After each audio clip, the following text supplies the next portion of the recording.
कैसे हो मेरी प्यारी लॉयल फैमिली। मैं हूं आपका दोस्त मिस्टर एक्स मिडनाइट हॉरर। आज हम जो कहानी सुनने वाले हैं वो अपने आप में बहुत बड़ी और रूह कंपा देने वाली है। ये सिर्फ एक कहानी नहीं बल्कि एक ऐसा किस्सा है जिसने एक पूरे गांव को दहशत में डाल दिया था। तो अपनी आंखें बंद कर लो, हेडफोन लगा लो और महसूस करो उस डर को जो अब आपके दिल में दस्तक देने वाला है। बीच में डरावनी रहस्यमयी धुन, एक पुरानी गाड़ी की आवाज, शहर से दूर एक घने जंगल में एक पुराना और सुनसान बंगला था। लोग कहते थे कि उस बंगले में एक अजीब सी आत्मा रहती है जो रात को राहगीरों को परेशान करती है। लेकिन उस बंगले के बारे में सबसे डरावनी बात यह थी कि जो भी उस बंगले के पास से गुजरता वह कभी वापस नहीं लौटता था। रिया और उसके दोस्त विक्रम, अर्जुन और नेहा इस तरह की कहानियों पर विश्वास नहीं करते थे। वे सभी एक एडवेंचर के शौकीन थे और हॉरर फिल्मों और कहानियों को एक मजाक मानते थे। उन्होंने यह साबित करने का फैसला किया कि यह सब सिर्फ अंधविश्वास है। एक रात उन्होंने उस बंगले के रास्ते से गाड़ी में जाने का फैसला किया। डर पैदा करने वाली धीमी संगीत। आधी रात हो चुकी थी जब उनकी गाड़ी बंगले के पास पहुंची। चारों तरफ घना अंधेरा था और हवा में एक अजीब सी ठंडक थी। अचानक उनकी गाड़ी का इंजन बंद हो गया।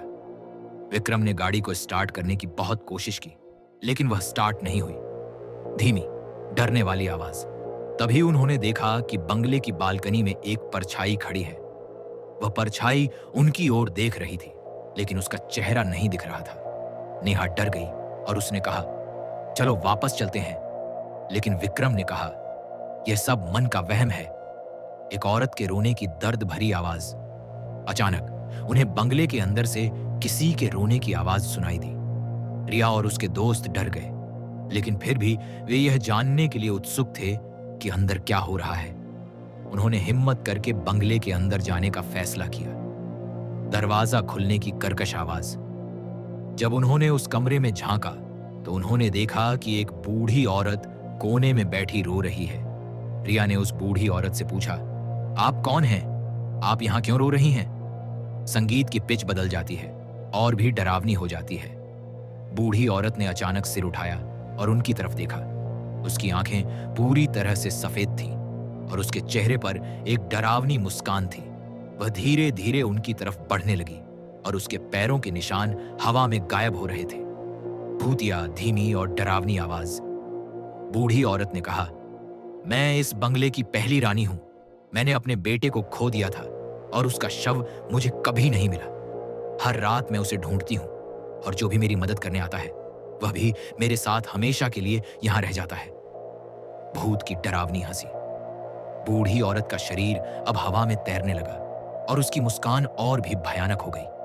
वे समझ गए कि यह कोई साधारण बूढ़ी औरत नहीं बल्कि एक बुरी आत्मा है।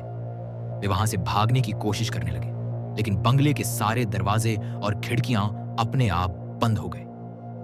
तेज डर पैदा करने वाली धुन। रिया और उसके दोस्त कभी वापस नहीं लौटे। आज भी जो कोई भी उस बंगले के पास से गुजरता है उसे बंगले से कुछ परछाइयां दिखाई देती हैं और उनके रोने की दर्द भरी आवाजें सुनाई देती हैं।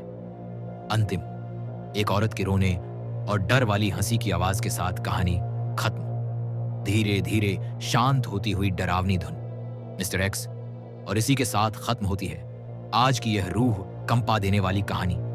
अगर आपको यह कहानी पसंद आई हो तो हमारे channel mister x midnight horror को जरूर सब्सक्राइब करें ताकि अगली बार मैं आपके लिए एक और नई और भी भयानक कहानी लेकर आ सकूं। मिलते हैं जल्द ही एक और डरावनी रात में। धीमी रहस्यमयी आवाज। सब्सक्राइब करना न भूलें। Mister x midnight horror.